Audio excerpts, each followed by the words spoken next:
ce moment où certains réhabilitent Vichy, où certains minimisent les responsabilités pendant la Seconde Guerre mondiale de certaines autorités françaises, je crois qu'on doit se rappeler aussi comme un symbole, et malheureusement comme davantage qu'un symbole, puisqu'il a commis des crimes extrêmement concrets, a eu du sang sur les mains à plusieurs moments de sa vie, de Maurice Papon. Alors justement, puisque vous parlez de certains en question, c'est Éric Zemmour. Qui, dans Pas son seulement livre... l'extrême droite française en Oui, général. mais là, c'est Éric Zemmour qui, dans son livre, justement, tente de réhabiliter Papon. Il considère que ce procès n'aurait pas dû avoir lieu, le procès Papon, et que Papon n'aurait pas dû être condamné. Et Zemmour ne s'arrête pas là. Il réhabilite Pétain en disant qu'il a sauvé les Juifs français.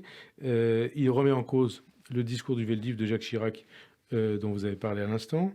Il parle aussi il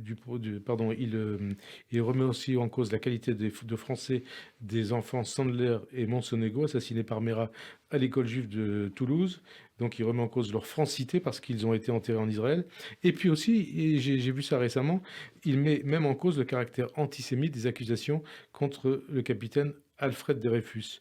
Qu'est-ce que ça vous inspire tout ça? Quel énoncé que vous avez fait est franchement à vomir.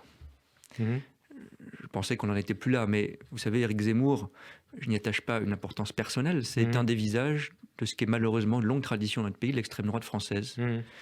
Haineuse, antisémite, ne l'oublions jamais, même quand elle se part d'habits plus acceptables.